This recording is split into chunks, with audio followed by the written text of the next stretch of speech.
el acontecimiento más grande del siglo XX, un urgente y último llamado a la penitencia y al Santo Rosario, un mandato incumplido, un secreto fundamental. Nuestra Señora nos llamó y nos advirtió en Fátima, misericordia y justicia. En Convicción Radio.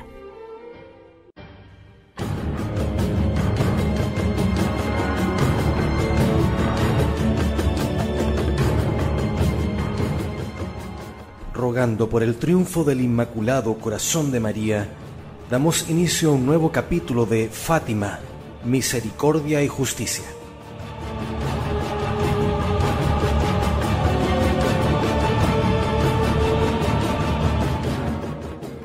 Resultará muy interesante analizar algunos detalles del 13 de octubre de 1962, primer y decisivo día de trabajo del concilio. Como es de público conocimiento, Sor Lucía dijo que el tercer secreto debería revelarse a más tardar en 1960, ya que a partir de ese momento sería más claro. La definición de esta fecha viene de la misma Madre de Dios.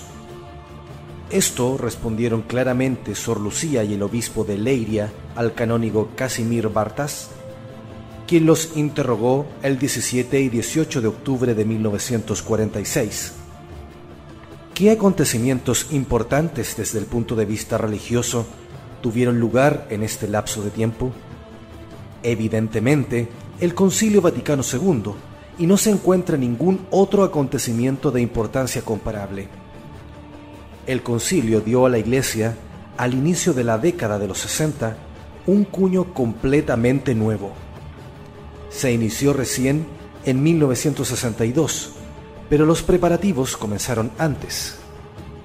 El 5 de enero de 1960, el Papa Juan XXIII estableció con el motu propio Superno Dei Nutu la comisión preparatoria para el concilio, que debía elaborar las primeras propuestas para los textos conciliares. Nuevamente, una fecha elocuente. El primer día de trabajo del concilio, la primera congregación general, tuvo lugar el 13 de octubre de 1962.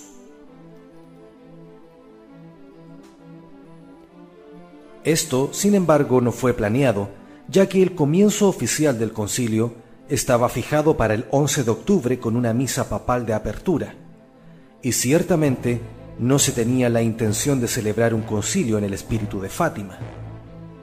El 13 de octubre de 1962 tiene además otra connotación. Representa el día de la primera victoria de la fracción de los liberales progresistas sobre los obispos conservadores del concilio. Consiguieron el aplazamiento de las elecciones de los miembros de las 10 comisiones conciliares y la modificación de la lista de candidatos preparada por Roma.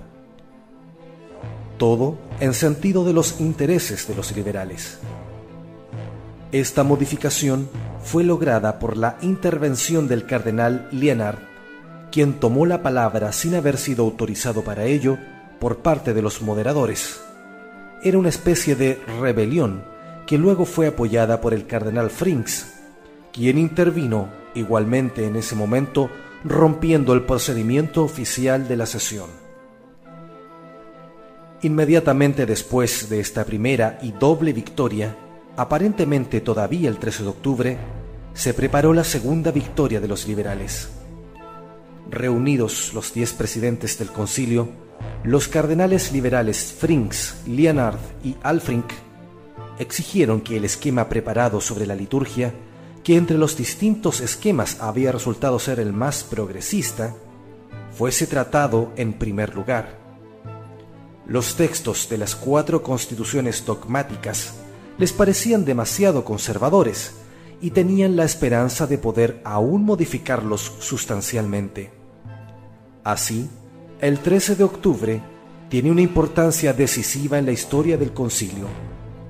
Se suma además otro acontecimiento histórico de índole político en este mismo momento. Justamente, Un día después de iniciadas las sesiones de trabajo del concilio, se produjo un hecho que debió representar una seria advertencia: la crisis de Cuba, que mostraba como inminente el peligro de una guerra mundial a través de una agresión rusa.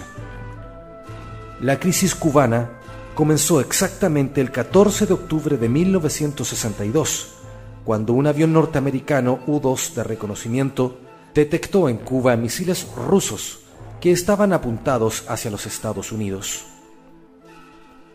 Esto debió haber sido advertencia suficiente a los padres conciliares para que abriesen bien los ojos frente al peligro de Rusia y la expansión del comunismo.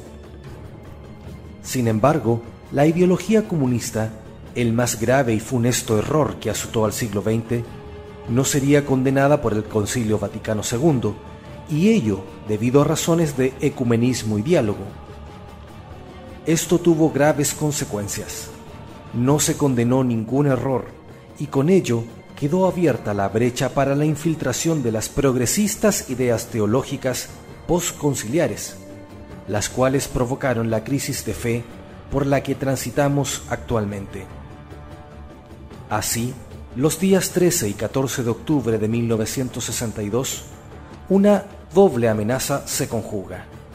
Por una parte, amenaza de una crisis interna de la Iglesia al incorporar los documentos progresistas del concilio, ideas que tienden a un quiebre con la tradición y a un alejamiento de la verdad, revelada por su divino fundador Jesucristo.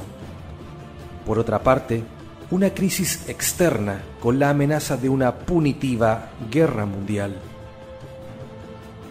Semejante amenaza de crisis interna de la Iglesia en forma de una crisis global de la verdadera fe había sido dada a conocer a los pontífices a través del mensaje de Fátima, específicamente la segunda parte del tercer secreto. En Portugal se conservará siempre el dogma de la fe, etc. Con esta frase, tomada de la cuarta memoria de Sor Lucía, se subentiende que no en todas partes será conservada la integridad de la doctrina católica. Así, con estas palabras, la actual crisis de la fe fue anunciada por la Santísima Virgen y al respecto le cabe una enorme responsabilidad a la jerarquía de la Iglesia.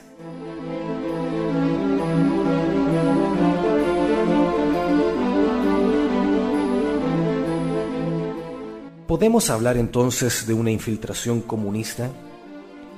La crisis de la Iglesia Católica desatada por el concilio se había preparado, sin embargo, desde mucho tiempo antes.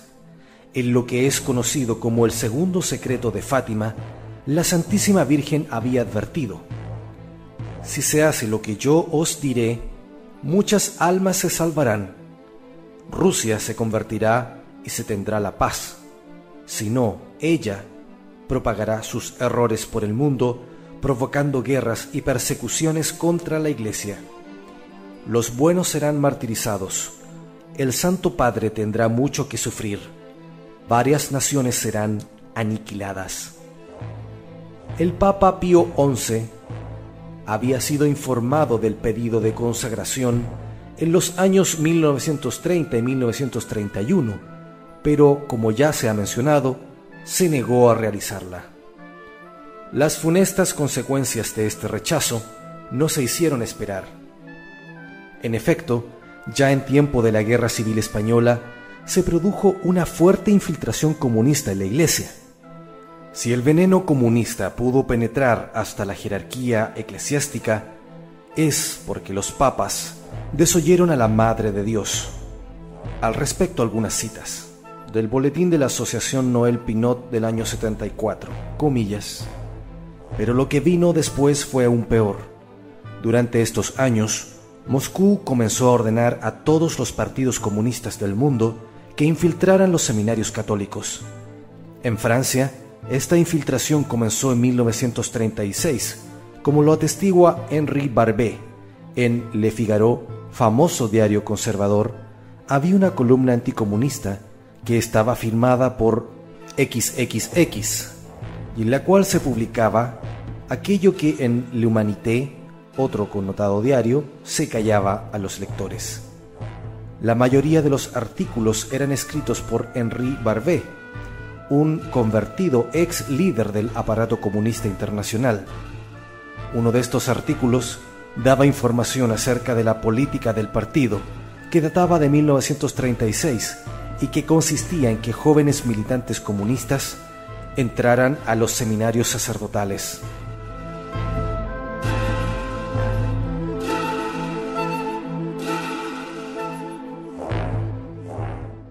Esta política de infiltración fue practicada en gran escala. En 1949, Pío XII admitía que, según lo que él sabía, había aproximadamente 2000 sacerdotes que habían sido infiltrados en la iglesia por los comunistas. Y 10 años después, la Policía de Investigaciones de París calculaba que solamente en Francia había 300 sacerdotes que se habían infiltrado en la iglesia y que pertenecían al Partido Comunista. A la luz de estas informaciones, se entiende mejor cómo fue posible la política de concesiones a cualquier precio frente al comunismo, la cual se conoce bajo el nombre de política hacia el este y que fue practicada por Juan XXIII a partir de 1960, año en que debía ser revelado el tercer secreto. Como fruto de enormes concesiones, Juan XXIII obtuvo solo un notoriamente burlesco gesto de buena voluntad, a saber, la liberación del arzobispo de Lvov, Ucrania, Monseñor Joseph Slipyj, desde el Gulag y su traslado al oeste. Justamente este arzobispo, quien fue elevado a cardenal en 1965, se convertirá en el grano de arena que va a entorpecer el funcionamiento de la bien aceitada maquinaria de la política hacia el este vaticana. El cardenal Slipyj no cesaría hasta su muerte de oponerse pública y oficialmente a esta política. Luigi Marinelli confirma estos datos. Comillas. La amenaza comunista fue subestimada durante el pontificado de Pablo VI.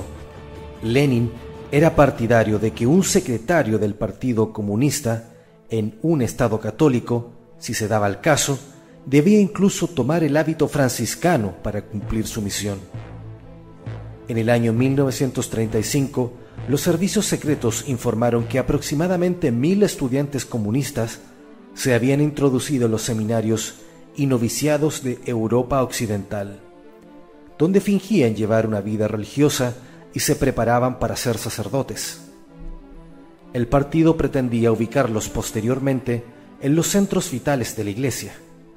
El fenómeno se extendió más y más hasta que en los años 60 y 70 se produjeron fuertes disputas en los seminarios y noviciados entre los sacerdotes obreros y los otros. Además de esta infiltración de los años 35-36, tuvo lugar una segunda ola después de la guerra.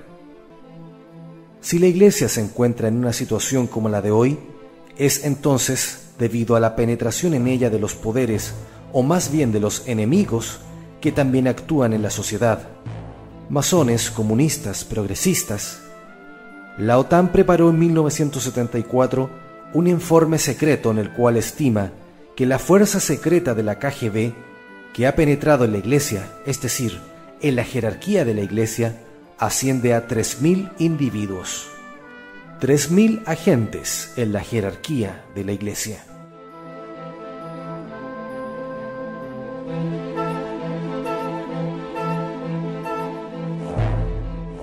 Hans Graf Huyn explica cómo la Iglesia ortodoxa, las distintas comunidades religiosas en el este, las iglesias protestantes y especialmente el Consejo Mundial de Iglesias fueron infiltrados por los comunistas después de la guerra. Respecto de la Iglesia Católica informa, comillas, el Congreso Mundial Comunista realizado en Moscú en 1969 califica a la Iglesia Católica como un objetivo principal para la infiltración soviética. La Iglesia Católica y algunas otras religiones se encuentran en una crisis ideológica que estremece sus concepciones y estructuras establecidas durante siglos. En algunos países se desarrollan actividades y obras en colaboración entre los comunistas y las grandes masas democráticas de los católicos, como también con los simpatizantes de otras religiones.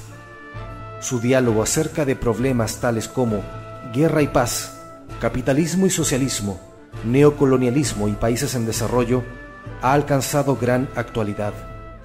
Sus acciones conjuntas en contra del imperialismo, en favor de la democracia y del socialismo, revisten cada vez mayor importancia. Los comunistas están convencidos que justamente siguiendo este camino de amplios contactos y de acciones conjuntas, la gran masa de fieles será una fuerza activa de la lucha antiimperialista y en la realización de profundas transformaciones. Acerca del trabajo de los grupos PAX en Europa Occidental, Pierre de Villerest informa: sus agentes ya están trabajando en Francia, Bélgica, Suiza, Holanda y Alemania. Aquí se trata de comunistas que han entrado a las órdenes religiosas por instrucciones del partido o de sacerdotes que se han convertido secretamente al comunismo o de periodistas y escritores. Esta lenta penetración de las iglesias, que pretende una descomposición desde adentro y una revisión de sus dogmas fundamentales, está acompañada de un trabajo subversivo que tiene un claro carácter de espionaje. El núcleo oculto es envuelto por círculos concéntricos progresivamente más estrechos. En el borde más externo se trata solo de campañas por la paz, de la liberación de los pueblos, de la disolución de los bloques, etc. Más adentro actúan organizaciones de especialistas en cuestiones religiosas. Estas deben ganar la confianza del clero superior e inferior, hacer fichas de los cardenales, obispos, sacerdotes, comunidades y agrupaciones, rastrear a posibles agentes y denunciar a los peligrosos fascistas y otros integristas. Finalmente, en el centro, se encuentran las verdaderas redes de espionaje. A la actividad del Servicio de Informaciones del KGB soviético corresponde también el intento de penetración del núcleo de la Iglesia Católica, el Vaticano. Los ocultos intentos de infiltración del movimiento PAX en Francia, no obstante, se hicieron públicos en 1964, aunque inicialmente los obispos hubiesen rechazado toda crítica a este movimiento. Jean Husset, gran luchador por la realeza social de Jesucristo, cita el siguiente resumen de un instructivo para estos sacerdotes espías. Comillas: nuestros camaradas seguirán las directivas del jefe del partido y deberán encontrar la forma de entrar en el corazón mismo de cada iglesia. Se pondrán al servicio de la nueva policía secreta y desarrollarán una efectiva labor en el núcleo de todas las actividades eclesiásticas. Desencadenarán un ataque en gran escala, darán todo de sí, incluso invocarán la ayuda de Dios y para lograr su objetivo formarán un frente común y se servirán del gran encanto femenino. Para alcanzar este objetivo, para dividir las iglesias desde dentro y para poner en oposición a las distintas organizaciones eclesiásticas, la organización del partido ha acordado 9 puntos que conciernen los servicios del partido en el exterior. Cierre comillas. El 18 de agosto de 1962, como ya se ha mencionado en el párrafo sobre Pablo VI, se llegó a un acuerdo con un mediador del Patriarca de Moscú, leal al gobierno. Como producto de esta negociación, el Concilio Vaticano II no condenó el comunismo e incluso se llegó hasta el extremo de no querer condenar absolutamente nada, lo cual propició el cambio de rumbo de la Iglesia. Con esta exposición, no pretendemos decir que todo el mal en la Iglesia provenga únicamente de espías infiltrados en ella. Para remitirnos a una imagen, podríamos decir que es como una enfermedad. Si por un enfriamiento del organismo, esto es, tibieza en la espiritualidad, abandono del fervor en la vida de oración y del espíritu de penitencia y sacrificio, han bajado las defensas del cuerpo, entonces se puede originar una seria infección por bacterias, esto es, infiltración de herejías y de las hostiles ideas masónicas y comunistas, la cual originará una enfermedad grave. La actual crisis de fe es básicamente producto de una crisis de la Iglesia que surge desde dentro y no de un ataque externo, pero innegablemente ha sido provocada en una considerable medida por falsos sacerdotes, lobos disfrazados de oveja que, como malignas bacterias, infectan hasta la cumbre misma de la Santa Iglesia, cuerpo místico de Jesucristo, el cual, a pesar de ser indeleble por su esencia, es, en sus miembros y en su parte visible, susceptible de ataques del adversario de Dios y de sus cómplices. Tampoco hay que negar ni subestimar la infiltración masónica y su influencia en la Iglesia. La virulenta crisis actual, como ya se ha dicho, es consecuencia de la influencia protestante, masónica y comunista. León XIII publicó ya en el siglo XIX los planes de los Carbonari masónicos, quienes ya durante el transcurso de ese siglo pretendían infiltrarse en la Iglesia hasta el punto de conseguir la elección de un papa que representara sus ideas, aunque sin pertenecer directamente, por cierto, a su sociedad secreta.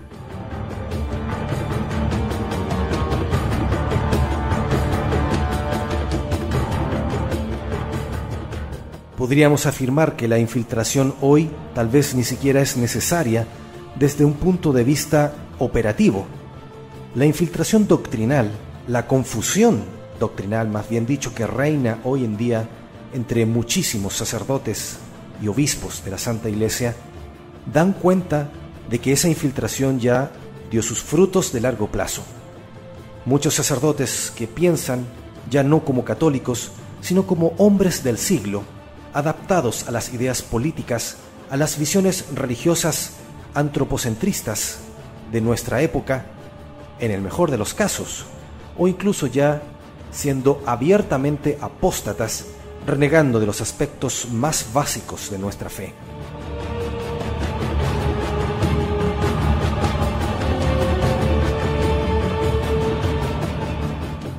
En el próximo capítulo de Fátima, Misericordia y Justicia, la inédita segunda parte del tercer secreto.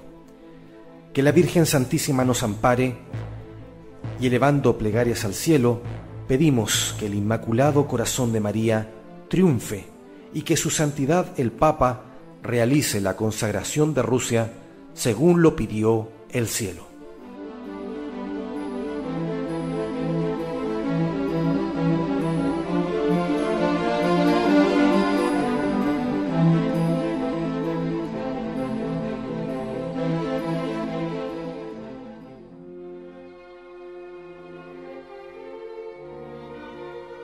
El acontecimiento más grande del siglo XX, un urgente y último llamado a la penitencia y al Santo Rosario, un mandato incumplido, un secreto fundamental. Nuestra Señora nos llamó y nos advirtió en Fátima, Misericordia y Justicia. En Convicción Radio.